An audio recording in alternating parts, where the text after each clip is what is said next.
Sveiki, aš tatuiruočių meistras iš Vien studijos. Šiandien papasakosiu jums apie realistinės tatu. Realizmas.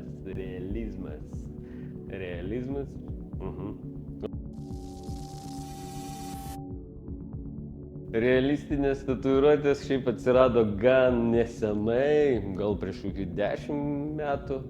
Bet jau tos tikros realistinės tatuiruotės, nes prieš tai buvo bandymai atlikti realistinės tatuiruotės, bet būkim sąžiningi, nelabai ten buvo kažkas panašaus į realizmą, nes meistrai dar neturėjo tiek patirties, neturėjo tiek įrangos, kuri galėtų atlikti taip kruopščiai ir taip tikslingai tam tikrus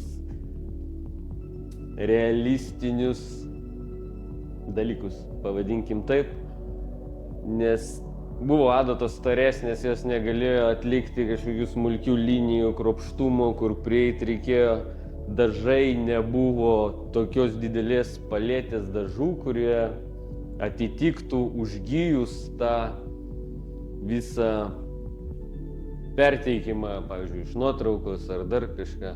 Nes, buvo daug tikrai bandymų, aš mačiau ne vieną sugijusią tatuiruotę, kur ten vilkas, bet jisai jau labai pavirtęs į dėmę, ten apie veidus aš išvis nekalbu, nes ten atskira istorija.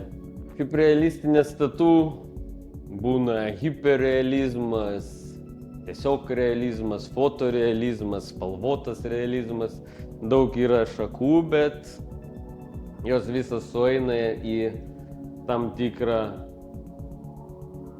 realizmo stilių. Matai. Realistinės tatuiruotės dažniausiai būna tai kažkokie gyvūnai, populiarūs žmonės, nežinau, šeimos nariai, kažkokios vietovės, miškai, jūros, nežinau, ten laivai, lėktuvai, ten belekas gali būti. Tai tiesiog iš nuotraukos nukopijuotas piešinys, kuo tiksliau atkartotas, pavadinkim taip, kuo tiksliau atkartotas piešinys iš nuotraukos ant odos. Tai, manau, ir būtų realizmas. Norint gauti tikrai gerą realistinę tatuiruotę, reikia pasirinkti ne vien tik tais patyrusį meistrą, bet ir turėti labai gerą referencą.